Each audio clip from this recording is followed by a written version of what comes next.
Assalamualaikum, saya Firda Nurlina Rahman, Fakultas Keguruan dan Ilmu Pendidikan Universitas Jember. Di video kali ini, saya akan membahas mengenai analisis kesalahan berbahasa dalam tataran sintaksis pada teks berita runner-up Lomba Tartil karya siswa jurnalistik MAN 2 Jember. Disimak ya. Bahasa adalah alat komunikasi yang utama dalam kehidupan manusia. Pada umumnya, seluruh kegiatan manusia membutuhkan alat komunikasi untuk berinteraksi dengan lingkungan sekitarnya. Kesalahan berbahasa adalah pemakaian bentuk tuturan kebahasaan yang meliputi kata, kalimat, paragraf yang tidak sesuai dengan kaidah bahasa Indonesia baku. Pemakaian ejaan dan tanda baca yang menyimpang dari sistem ejaan dan tanda baca yang telah ditetapkan sebagaimana dinyatakan dalam buku ejaan yang disempurnakan. Kesalahan berbahasa adalah suatu peristiwa yang bersifat inheren dalam setiap pemakaian bahasa baik secara lisan maupun tulis.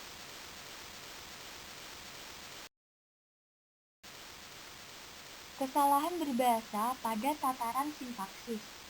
Menurut Tarigan, mengemukakan bahwa sintaksis adalah salah satu cabang dari tata bahasa yang membicarakan struktur kalimat, klausa, dan frasa. Yang pertama ada kalimat. Kalimat merupakan satuan bahasa yang secara relatif berdiri sendiri, mempunyai pola intonasi final, dan secara aktual dan potensial terdiri dari klausa. Misalnya, saya makan nasi. Kemudian ada klausa. Klausa adalah satuan bentuk linguistik yang terdiri atas subjek dan predikat. Kemudian ada frasa. Frasa adalah satuan tata bahasa yang tidak melampaui batas fungsi subjek dan predikat.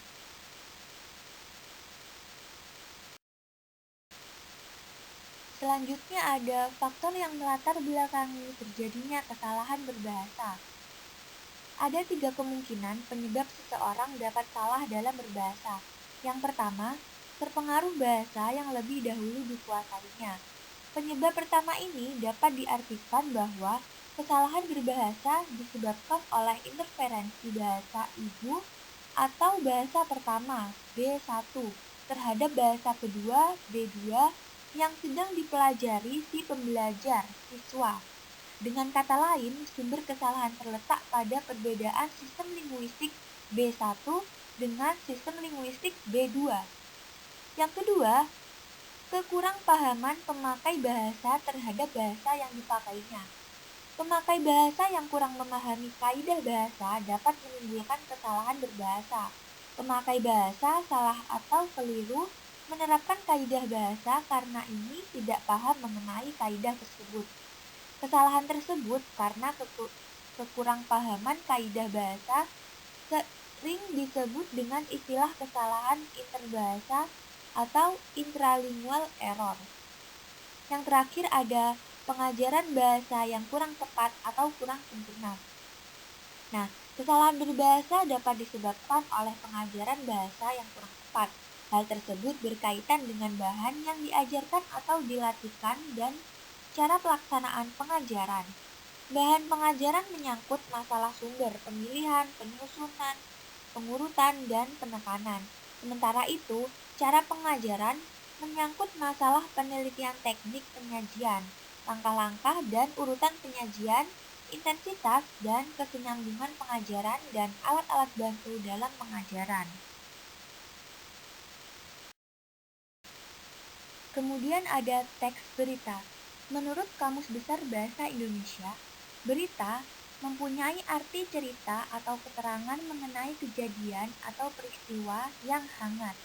Berdasarkan cara penyampaiannya, berita dibagi menjadi 2 jenis, yakni berita disampaikan secara lisan dan secara tertulis.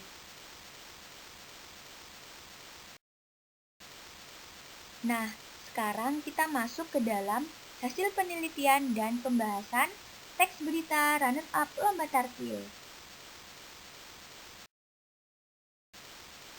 Baik, Yang pertama kita bahas di sini dalam bidang frasa ya teman-teman. Nah, kesalahan berbahasa dalam bidang frasa dapat disebabkan oleh berbagai hal, di antaranya ketidaktepatan penggunaan preposisi. Tak sedikit dijumpai pemakaian preposisi yang tidak tepat dalam frasa preposisional. Kesalahan ini biasanya terjadi pada frasa preposisional yang menyatakan tujuan, waktu, dan tempat. Nah, disimak ya dalam kutipan berikut ini.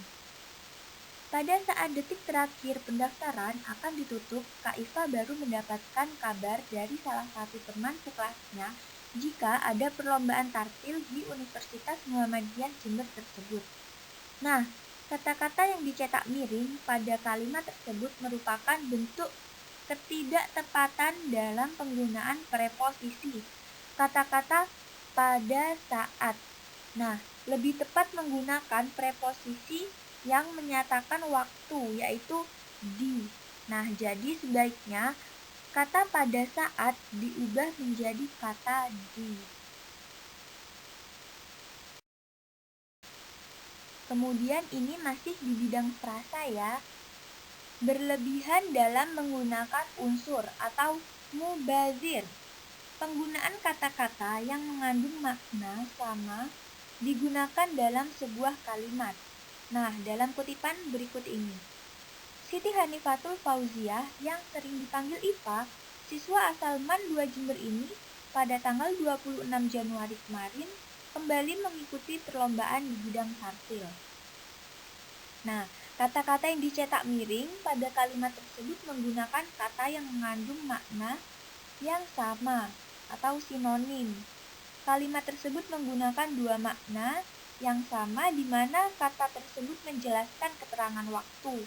Kata-kata pada tanggal 26 Januari kemarin. Lebih tepat menggunakan satu kata yang menunjukkan keterangan waktu, yaitu pada tanggal 26 Januari 2021. Nah, lebih tepatnya seperti itu teman-teman. Yuk lanjut ke bidang kalimat. Beberapa klasifikasi kesalahan pada kalimat, yaitu yang pertama ada kalimat yang tidak memiliki subjek. Pada dasarnya, kalimat harus terdiri atas subjek dan predikat, kecuali kalimat perintah atau ujaran dari jawaban pertanyaan. Dalam kutipan berikut ini, perlombaan ini ditutup pada tanggal 26 Januari 2021. Kalimat tersebut tidak memiliki subjek sebelum kata perlombaan, karena kalimat yang baik yaitu kalimat yang sesuai dengan kaidah yang berlaku. Nah, yang kedua ada kalimat buntung. Kalimat yang tidak memiliki subjek dan tidak memiliki predikat. Dalam kutipan berikut ini, dalam perlombaan kemarin, ada beberapa tahap yang harus dilewati untuk bisa mengikuti lomba tersebut. Kalimat tersebut tidak memiliki subjek dan predikat, sehingga kalimatnya buntung. Lebih tepat jika Iva harus memulai beberapa tahap untuk mengikuti lomba tersebut.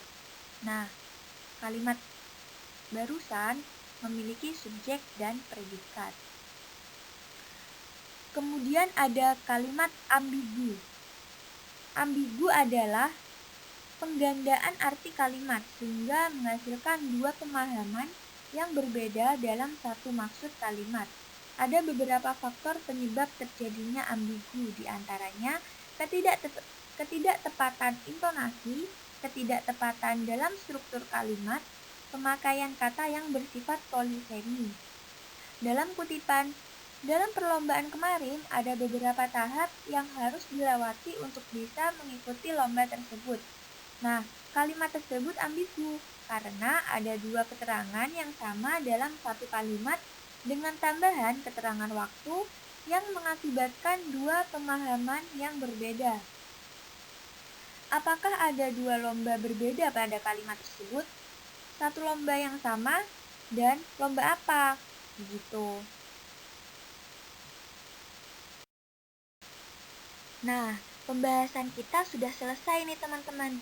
Sekarang kita masuk ke dalam kesimpulan. Berdasarkan paparan hasil penelitian dan pembahasan, dapat dikemukakan beberapa kesimpulan. Yuk disimak!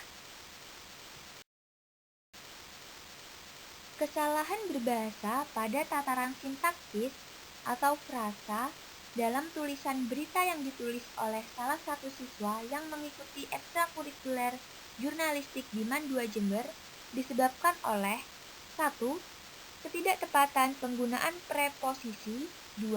Berlebihan dalam menggunakan unsur. 3. Berlebihan dalam menggunakan bentuk superlatif. 4. Penjamakan ganda.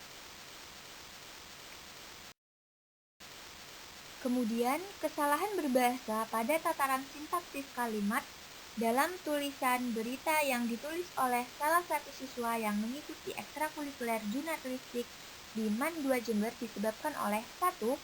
Kalimat yang tidak memiliki subjek. 2. Kalimat buntung. 3. Antara predikat dan objek yang tersisipi. 4.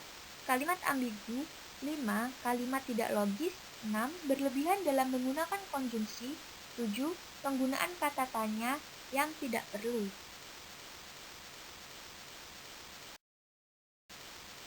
Sudah selesai nih pembahasan kita kali ini. Nah, jika kalian ingin bertanya, kalian bisa tulis kolom komentar di bawah. Dan terima kasih sudah menonton. Wassalamualaikum.